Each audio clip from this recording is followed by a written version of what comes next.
Shalom, shalom, shalom à l'éternel Jéhovah, notre Dieu assis sur le trône, seul soit la gloire.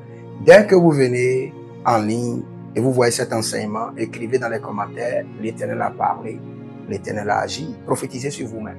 Et abonnez-vous, likez la vidéo, partagez, inscrivez-vous à l'école prophétique Les Aigles en Action, à l'Institut biblique L'Aigle de la Révélation. Vous êtes confus dans un domaine, vous ne savez pas quel pays choisir, vous ne savez pas avec qui vous mariez, vous ne savez pas dans quel domaine investir. Vous avez besoin d'une consultation prophétique, contactez-moi maintenant et vous verrez la gloire de Dieu. J'aimerais rapidement enseigner sur l'ordre voilé de la méchanceté. Il y a un ordre voilé de la méchanceté que vous ne connaissez pas. Et j'aimerais vous parler de 4 niveaux de la méchanceté. Et la première, c'est la méchanceté du sang. Deuxième, c'est la méchanceté volontaire. La méchanceté volontaire. Et après, il y a la méchanceté transactionnelle. Et il y a la méchanceté mystérieuse. Là, vous ne pouvez pas expliquer. Je dis la première méchanceté, je dis la méchanceté du sang. Après, la méchanceté volontaire, la méchanceté transactionnelle et la méchanceté mystérieuse. Maintenant, je commence par vous expliquer la méchanceté du sang. Et je reviens toujours à mon enseignement, l'alliance et l'héritage. L'alliance et l'héritage. Écoutez-moi très bien. Si vous avez des ancêtres qui ont péri comme des vampires, des zombies, ils n'ont pas une compassion humaine. Ils ont détruit toute chose sur leur passage.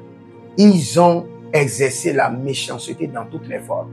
Cette méchanceté sera transférée dans votre sang et vous allez subir beaucoup de méchanceté. Parce que c'est l'héritage de la méchanceté qui vous a été transféré par vos ancêtres. Et cet héritage est dans votre sang et est sponsorisé par une alliance de méchanceté. C'est-à-dire que volontairement, sur des années, vos parents ont exercé la méchanceté avec passion. Donc, ils ont créé l'alliance de la méchanceté et vous ont transféré l'héritage de la méchanceté. Donc, partout où vous passez, il y a la méchanceté dans votre sang qui appelle maintenant à ce que vous soyez une victime de méchanceté. Je répète, il y a la méchanceté dans votre sang et cette méchanceté crie haut et fort. Il dit, celui-ci doit être aussi victime de la méchanceté.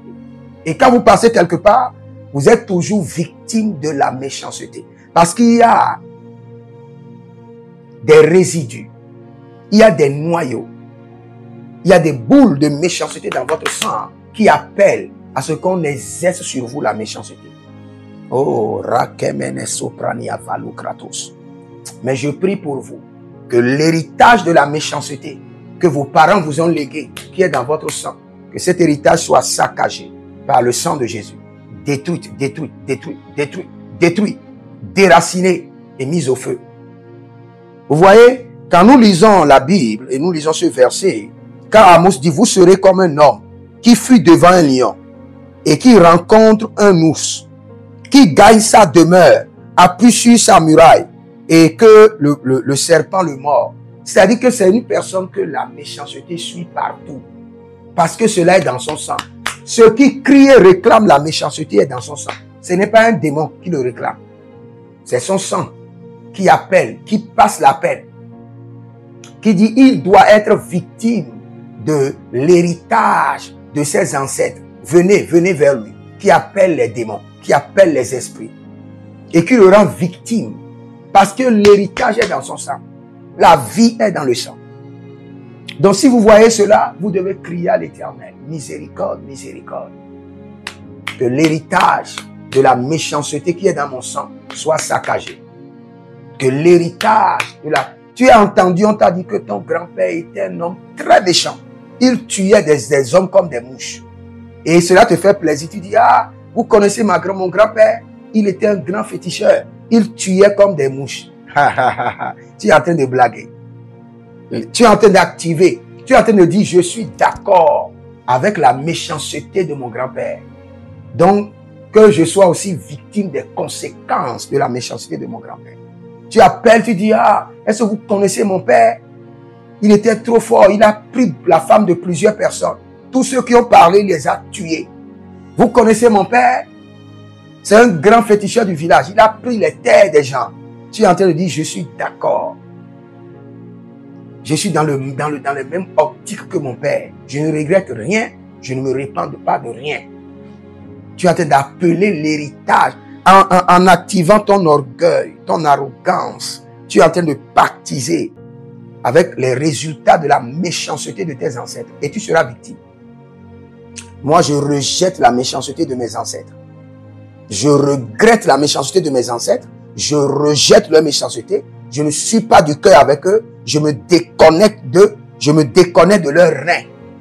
Et je dis non à la méchanceté de mes ancêtres. Et je dis miséricorde, miséricorde. Je ne serai pas victime de la méchanceté de mes ancêtres. Et je dis non, mon sang ne sera pas une banque de la méchanceté de mes ancêtres. Je dis non, je me déconnecte et je dis miséricorde, miséricorde.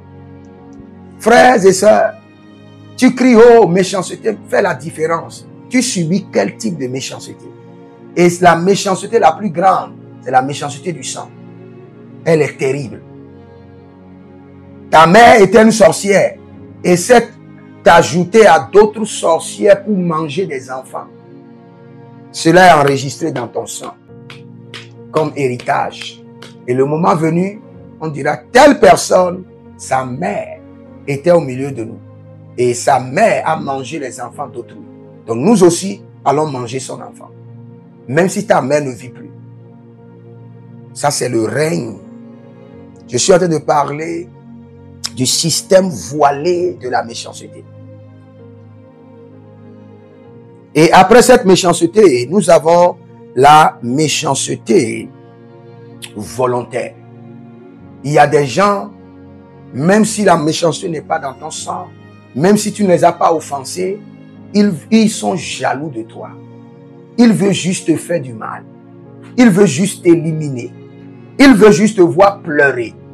Ils veulent juste te voir humilier. Une méchanceté volontaire. Imagine. Naaman. Ou bien c'est Naaman. Aman. Lui, il est l'intendant du roi. Mardochée est un gardien à la porte. Quelle colération y a-t-il avec un gardien et un intendant du roi? Il n'y a pas de synergie.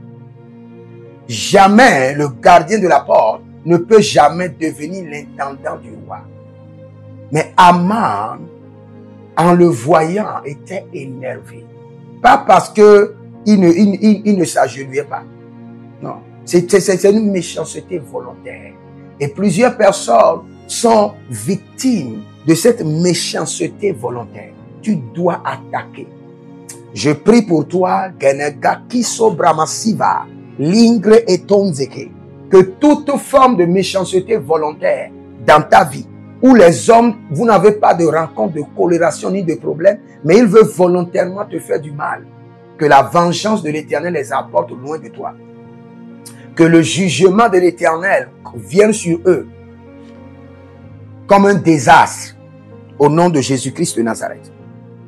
Maintenant, pour aller vite, il y a d'autres personnes qui sont dans la méchanceté transactionnelle. Il y a certains terrains de la vie que vous ne savez pas, mais qui ne sont pas des terrains ordinaires. Cet terrain appartient à quelqu'un. Par exemple, vous vous levez dans votre quartier, vous dites, bon, moi je vais vendre l'huile rouge. Sans savoir que le terrain de l'huile rouge est réservé seulement aux sorciers dans votre quartier. Vous ne savez rien. Vous aventuriez pour vendre l'huile rouge. Les attaques qui vont venir sur vous par cette transaction. Vous levez, vous dites, je vais aller prendre un contrat dans une administration. Et cette administration, vous ne savez pas que c'est configuré. Donc, quand vous descendez sur certains terrains, vous rentrez dans certaines transactions de méchanceté. Et si vous n'êtes pas préparé, vous serez éliminé. Vous vous levez, vous dites que je veux devenir le président d'une nation. Je veux devenir le chef d'une délégation. Ou je veux devenir le président de l'Assemblée. Ou je veux devenir un ministre. Dès que vous allez sur ce terrain, il y a une transaction de méchanceté. Vous êtes venu pour le bien, Mais la transaction de la méchanceté ne va pas vous épargner. Vous devez vous préparer. Il y a certains postes, certains niveaux de la vie. Dès que vous venez à ces niveaux-là, c'est configuré par un système de méchanceté. Sinon, vous allez apprendre qu'il y a certaines personnes, quand ils accèdent à un poste, leurs enfants meurent, ou leurs femmes décèdent, ou ils font des accidents, ou ils font des AVC.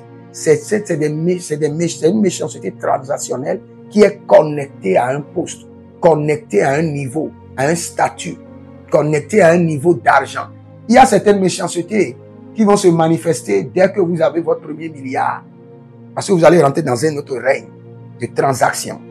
Et c'est connecté à vous. Vous savez, quand Moïse donnait la loi, il disait, quand Josué donnait cet ordre, il dit, ce fut alors que Josué jura en disant, maudit soit devant l'Éternel l'homme qui élèvera pour bâtir cette mur de Jéricho. Dès que vous rentrez dans la transaction pour bâtir les murs de Jéricho, Josué dit quoi? Il dit, il jettera les fondements au prix de son premier-né et il en reposera les portes au prix de son jeune fils. Cela veut dire que dès qu'il ne commencera pas à construire, ses enfants seront en train de mourir. Donc c'est une malédiction. Dès qu'il rentre dans la transaction de construction, son enfant doit mourir. Vous voyez le danger? C'est un grand danger. Donc avant de rentrer dans certaines transactions de la vie, éliminez d'abord la méchanceté qui est connectée à ce statut, à ce poste, à cette commerce. Et une dernière transaction, une dernière méchanceté voilée que nous ne pouvons pas expliquer. Dans le psaume 125, le verset 3, la Bible déclare, car le sceptre de la méchanceté ne restera pas sur le lot des justes. Regardez, la fois passée, Dieu m'a ouvert les yeux pour voir deux choses. Deux scénarios. Dans la première, un monsieur, ce n'est pas sa famille. Il s'est marié dans une autre famille. Et dans sa vie, c'est l'heure de sa mort. Et il a réclamé à ce que on l'enterre avec deux enfants d'une autre personne qui n'est même pas dans sa famille. Il dit, je veux mourir avec ces deux enfants-là. Je veux que pour ma mort, on sacrifie ces deux enfants pour m'accompagner à la mort. Des enfants qui ne sont pas de sa famille. Ils n'ont pas de relation de sang. Il est venu se marier dans la famille de ces enfants-là. Et il réclame à ce que ces enfants-là meurent avec lui. Dans le règne mystique. Et le Seigneur m'a dit, lève-toi et dis non. Prie. La fois passée, dans un autre scénario, le Seigneur me montre une famille. Et cette famille, ce n'est que des sorcières, des sorciers. Et ils sont venus se marier dans une autre famille. Ils n'ont même pas payé la dot. Ils ont marié une fille brutalement comme ça. Et après avoir marié la fille, ils lui ont donné la sorcellerie. Pour que la fille puisse commencer par amener sa famille, les membres de sa famille, pour qu'eux puissent détruire les membres. Une sorcellerie mystérieuse. Une méchanceté mystérieuse. Il y a certaines personnes, vous pouvez vous rencontrer la première fois et ils enlèvent quelque chose de votre corps. Sans que vous ne les devez pas. Sans que vous ne soyez les membres de leur famille. C'est pourquoi il y a des gens qui disent, non, quand ta famille ne te vend pas, personne ne pourra t'acheter. C'est pas vrai. Le monde a changé. Nous avons un règne de méchanceté mystérieuse qui défie toutes les lois. Même quand nous parlons des lois, dans le règne du mysticisme, de l'occultisme, c'est la normalité qui est régie comme loi. On peut vous attaquer sans que vous ne fassiez rien à personne. Juste parce que votre tête ne plaît pas à quelqu'un. Juste parce que votre aura est trop fort. Juste parce que vos étoiles brillent trop. Vous pouvez avoir des batailles et des batailles qui ne vous concernent même pas. Je prie pour vous. Vous ne serez pas victime de la méchanceté mystérieuse, de la méchanceté volontaire, de la méchanceté transactionnelle et de la méchanceté du sang. Que le Seigneur vous délivre au nom de Jésus-Christ de Nazareth. Si vous êtes en ligne, abonnez-vous, likez la vidéo, partagez et demeurez nos partenaires, demandez une consultation prophétique et vous verrez la gloire de Dieu. L'Éternel a parlé, l'Éternel a agi. Shalom.